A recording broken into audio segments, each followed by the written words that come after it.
শুভদা,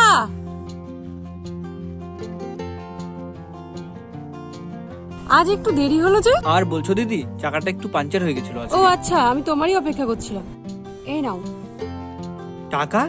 কেন? হ্যাঁ, পেপার আর লাগবে না এই বাড়িতে। পেপার পড়ার, ধৈর্য ধরে এক একটা লাইন ধরে ধরে পড়ার আর সময় হয়ে উঠছে না। আর তাছাড়াও এখন 5G যুগ, ফেসবুক, ইনস্টা সবটাতেই তো আমরা খবর পেয়েই যাচ্ছি। কি আর করব, তাই আর ভাবছি খবরের কাগজের পিছনে এক্সট্রা টাকা খরচ করব না, থাক। ঠিক আছে।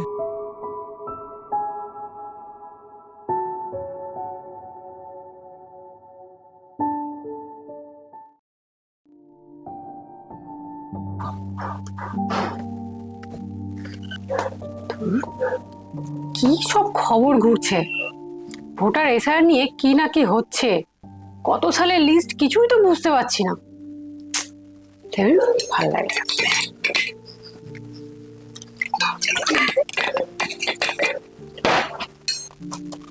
নিউজ চ্যানেলগুলো হয়েছে একে ওকে দোষ দিতে আর ডিবেট করতে ব্যস্ত। ওপর থেকে নেটও স্লো, ফেক না রিয়াল কেই বা জানে। ধুর, ফোনটা দিয়ে দেখে আসি।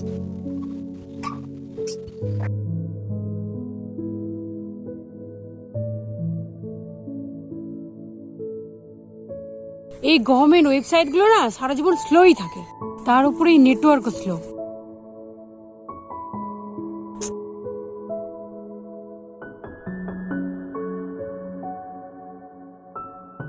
ধুর, শুভদা থাকলেই ভালো হতো।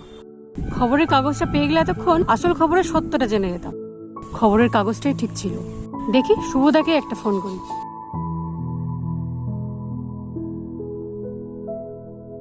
Hello Shuvoda,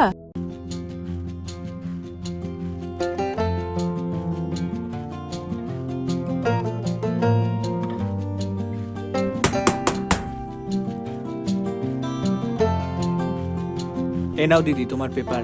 thank you. কোনো ব্যাপার না। আর হ্যাঁ, এরপর থেকে এই বাড়িতে আর কখনো পেপার বন্ধ হবে না, ঠিক আছে?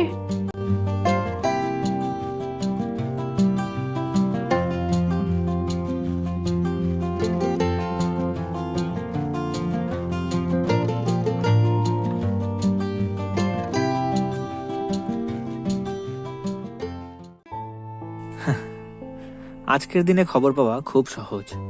ফোন খুললেই নোটিফিকেশন, হেডলাইন, লাইভ আপডেট সবই হাতের মুঠোয়। ডিজিটাল মিডিয়া আমাদের গতি দিয়েছে, এটা অস্বীকার করার কোনো কারণ নেই। কিন্তু খবর শুধু দ্রুত হলেই কি সম্পূর্ণ?